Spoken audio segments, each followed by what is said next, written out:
ప్రజల దగ్గరికి ఎందుకు వెళ్తలేరు? మా దగ్గరికి రాలే, అసెంబ్లీకి రాలేదు.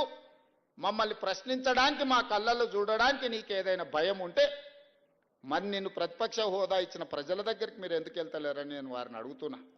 ఫామ్ హౌస్లో పడుకొని మీరు ఏం సందేశాన్ని ఇవ్వదలుచుకున్నారు రాబోయే తరాలకని నేను అడుగుతున్నా. అధికారం ఉంటేనే చెలాయిస్తాం, లేకపోతే ఫామ్ హౌస్లోనే మేము ఉండిపోతాం, ప్రజలు ఎక్కడికి పోయినా సరే గాలికి వదిలేస్తామని సందేశాన్ని ఇవ్వదలుచుకున్నారా మీరు ప్రతిపక్ష నాయకుడుగా నేను అడుగుతున్నా. మిమ్మల్ని, మేము చేసిన పథకాలన్నీ ఆగిపోయినాయని. ఏ పథకం ఆగిపోయిందని నేను అడుగుతున్నా. రైతు బంధు ఆగిపోయిందా? షాదీ ముబారక్ ఆగిపోయిందా? కళ్యాణ లక్ష్మి ఆగిపోయిందా? ఫీజు రియంబర్స్మెంట్ ఆగిపోయిందా? ఆరోగ్యశ్రీ ఆగిపోయిందా? ఉచిత కరెంట్ ఆగిపోయిందా? ఈ రాష్ట్రంలో ప్రజా పాలన ఎక్కడైనా ఆగిందా అని నేను అడుగుతున్నా. ఇవే కాదు, సన్న బియ్యం ఇచ్చినాం, పేదవాళ్ళ ఇళ్లకు 200 యూనిట్లు ఉచిత కరెంట్ ఇచ్చినాం, 500 రూపాయలకు సిలిండర్ ఇచ్చినాం, 60,000 ప్రభుత్వ ఉద్యోగాలు ఇచ్చినాము, 2.5 లక్షల కోట్ల రూపాయల పెట్టుబడులు తీసుకొచ్చినాం, ప్రైవేట్లో 1,00,000 ఉద్యోగాలు ఇప్పించినాం. ఈరోజు హైదరాబాదు నగరాన్ని విస్తరించడానికి అవసరమైన అభివృద్ధి కార్యక్రమాలను చేపడుతున్నాం. మా ఆడబిడ్డలకు ఆర్టీసీ బస్సులో ఉచితంగా ప్రయాణం రాష్ట్రంలో నలుమూలల అమ్మగారింటికి వెళ్ళినా అమ్మవారిని దర్శించుకోవాలన్నా అనా పైసా ఖర్చు లేకుండా ఇయ్యాల మా ఆడబిడ్డలు ధైర్యంగా ఆర్టీసీ బస్సు ఎక్కగలుగుతుండ్రు అని అంటే 5,000 కోట్ల రూపాయలు రాష్ట్ర ప్రభుత్వం, మంత్రివర్యులు ఇక్కడనే ఉన్నారు, పొన్నం ప్రభాకర్ గారు, బట్టి విక్రమార్క గారు, ఆయన డబ్బులు ఇచ్చిండు, ఈయన డబ్బులు తీసుకున్నాడు. 5,000 కోట్ల రూపాయలు 15 నెలల కార్పొరేషన్ మేము చెల్లించినాం. ఇవన్నీ మీకు ఎక్కడ కనిపిస్తలేవా? కనిపించకపోయే అవకాశం ఉంది. ఎందుకంటే మీరు సభకే రారు కదా, మీరు సమస్యల గురించి తెలుసుకోరు కదా, సంక్షేమం గురించి మీకు అర్థమే కాదు కదా, మీకు తెలియకపోవడానికి అవకాశం లేదు, తెలుసుకోవడానికి అవకాశం లేదనేది నేను సంపూర్ణంగా నమ్ముతున్నా. మీరు ఏ మత్తులో జోగుతున్నారో అది మీకే తెలవాలి, నేను అనదలుచుకోలేదు. మరి ఏ బాధ్యత లేని మీరు మమ్మల్ని కడుపు నిండా విషం పెట్టుకొని విద్వేషపూరితమైన ప్రసంగం చేయడం ద్వారా ప్రజల మధ్యలో చిచ్చు పెట్టాలనే ప్రయత్నం ఈ తెలంగాణ రాష్ట్రానికి మంచిదా అని నేను అడుగుతున్నా. ఏ చిన్న కార్యక్రమం ఉన్న ముఖ్యమంత్రిగా నేను రావడం లేదా? ఇదే రవీంద్ర భారతిలో ఈ సంవత్సరం క్యాలెండర్ తీయండి, ఎన్ని కార్యక్రమాలలో నేను వచ్చి మిమ్మల్ని అందరినీ కలిసిన. ప్రతిరోజు ఎక్కడికి వెళ్ళిన అత్యంత సామాన్యులను కూడా కలిసి ఎవరు పిలిచినా రేవంత్ అన్న అంటే ఏంది అని వెనక్కి తిరిగిపోయి కలిసి మాట్లాడి వాళ్ళ సమస్యలు తెలుసుకొని పరిష్కరించే ప్రయత్నం చేస్తున్నా కదా. తీయండి, 94 నుంచి 2004 వరకు 10 సంవత్సరాలు తెలుగుదేశం అధికారంలో ఉంది. 2004 నుంచి 2014 వరకు కాంగ్రెస్ పార్టీ రాజశేఖర్ రెడ్డి గారు అధికారంలో ఉన్నారు. 2004 నుంచి దాదాపుగా 2024 వరకు 10 సంవత్సరాలు చంద్రశేఖరరావు అధికారంలో ఉన్నాడు. 2024 నుంచి మేము అధికారంలోకి వచ్చిన ఈ రోజు చెప్తున్న మిత్రుల ద్వారా ఫామ్ హౌస్లో ఉన్న పెద్ద ఆయన చెప్తున్న 10 సంవత్సరాలు మేమే పరిపాలన చేస్తాం. 10 సంవత్సరాలు నువ్వు ఫామ్ హౌస్లో ఉంటావు, ఆ తర్వాత శాశ్వతంగా అక్కడనే నీ చరిత్ర సమాధి అయిపోతుంది అని చెప్పి నేను స్పష్టంగా చెప్పదలుచుకున్నా. ప్రజలు విఘ్నులు, ప్రజలకు పరిపాలన తెలుసు. ప్రజలు ఎవరు ఏం చేస్తున్నారో, ఎవరు ఏం మాట్లాడుతున్నారో, ఎవరి ఆలోచన ఎట్లుందో ప్రజలు తెలియనంత అమాయకులా?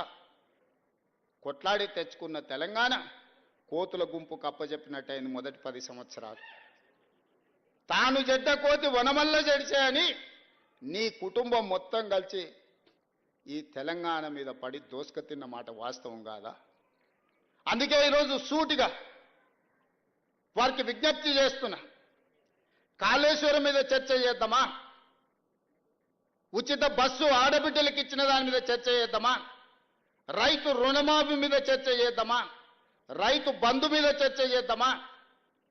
తెలంగాణ ఉద్యమంలో చురుకైన పాత్ర పోషించిన విద్యార్థులు, ఉద్యమకారులు, నిరుద్యోగ యువకుల గురించి మేము ఇచ్చిన 60,000 ఉద్యోగాల మీద శాసనసభలో చర్చ చేద్దామా?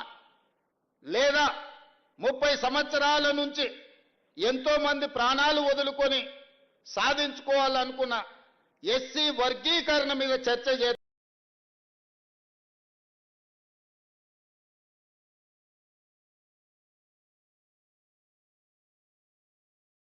చేద్దామా? 100 సంవత్సరాలు దేని మీద చర్చ చేద్దాం? చంద్రశేఖరరావు గారు మీరు చెప్పండి అని నేను అడుగుతున్నా. నేను సిద్ధంగా ఉన్నా. ప్రతిపక్ష నాయకుడిగా మీరు సూచన చేయండి. మా నిర్ణయాలలో లోపాలు ఉంటే ఎత్తి చూపండి, సవరించుకోవడానికి మేము సిద్ధంగా ఉన్నాం. కానీ విద్వేషం వెళ్ళగక్కి నీ కోపాన్నంతా మాటల రూపంలో ప్రదర్శించే ప్రయత్నం చేస్తున్నారు. ఆయన కళ్ళకు ఆయన చూపుకు ఒకవేళ బలమే ఉంటే ఆయన కడుపులో ఉన్న విషంతోనే ఒకవేళ ఎదురుగున్న వాళ్ళని మాయం చేసేది ఉంటే ఈ పాటికి వేదిక మీద ఉన్న మేము ఎవ్వరం లేకుండా పోయేటోళ్ళం. అంత విషం ఆయన మాటల్లో కళ్ళల్లో కనిపిస్తుంది. ఎందుకే 40 ఏళ్ళు తెలంగాణ ప్రజలు నేను గుండెల్లో పెట్టి చూసుకున్నందుక కాంగ్రెస్ విలన్ అంటాడు. నాకు నిజంగా ఆశ్చర్యం కలిగింది. కనీసము మాట్లాడే ముందు మనం ఏం మాట్లాడుతున్నాం, మనం మాట్లాడిన తర్వాత ప్రజలు ఏ విధంగా తీసుకుంటారని ఆలోచన చేయాలి కదా. మనకు విచక్షణ ఉంది కదా, ఆలోచన ఉంది కదా. మాట్లాడకంటే ముందు ఏం మాట్లాడాలనో ఆలోచన చేయాలి, మాట్లాడిన తర్వాత ప్రజలేం ఏ విధంగా తీసుకుంటారో కూడా ఆలోచన చేయాలి. మొట్టమొదటి విలన్ తెలంగాణకు విలన్ కాంగ్రెస్ పార్టీ అని ఎంత పెద్ద మాట అది. తెలంగాణ ఇచ్చినందుకు విలన్ అయిందా? మేము తెలంగాణ ఇస్తే 10 ఏళ్ళు నువ్వు తెలంగాణ ముఖ్యమంత్రి అయి దోసుకొని టీవీలు పెట్టుకొని పేపర్లు పెట్టుకొని ఫామ్ హౌజులు కట్టుకొని ఇంటిల్లి పాది పదవులు అనుభవించి కాంగ్రెస్ ఇచ్చిన తెలంగాణలో నువ్వు లబ్ధి పొందినందుకు కాంగ్రెస్ విలన్ అయిందా? అంటే గింటే ప్రజలనాలే కాంగ్రెస్ ఏమన్నా అయ్యా మీరు తెలంగాణ ఇస్తే ఇగో ఆయన గట్ట తయారయ్యిండు గిట్లా అచ్చోసిన ఆంబోతులు మా మీద ఎందుకు వదిన అని ప్రజలేమన్నా ఆవేదన వెలిపుచ్చారంటే అర్థం ఉంది. కానీ నీకెక్కడిది అర్హత మాట్లాడడానికి? అంటే ఆయన ఆలోచన ఎట్లుందో ఒక్కసారి ఆలోచన చేయండి. ఆగమైందంటుండే, ఏం ఆగమైంది? నీ కుటుంబం ఆగమైందేమో. ఇంకో 10 ఏళ్ళు దోసుకుందాం అనేది మా అర్థాంతరంగా ఆగిపోతే ఆగమైతుంది ఖచ్చితంగా. ప్రణాళికలు వేసుకొని ఉండొచ్చు కదా. మంది పిల్లలకు ఉద్యోగాలు ఇవ్వలేదు కానీ మీ ఇంట్లో మీ పిల్లల్ని ప్రజలు ఓడగొడితే మళ్ళీ దొడ్డిదారిన తెచ్చి చట్టసభలలో పెట్టలేదా? ప్రజలు చూస్తలేరా? అందుకే కదా మీ ఉద్యోగాల నుంచి తొలగించింది ప్రజలు మిమ్మల్ని. ఇవన్నీ చూసినాక ఓ పెద్ద మనిషిని ఏదో మాట్లాడుతుంటే చెప్పాడు, 100 ఎలుకలు తిన్న పిల్లి తీర్థయాత్రలకు పోయిందంటే నేను మొత్తం మారిపోయినా అని. వరంగల్ సభ గట్లుంది. చేసిన పాపాలన్నీ చేసి వరంగల్ పోయి నేను కడిగేసుకున్నా అని ఆయన అనుకుంటుండు.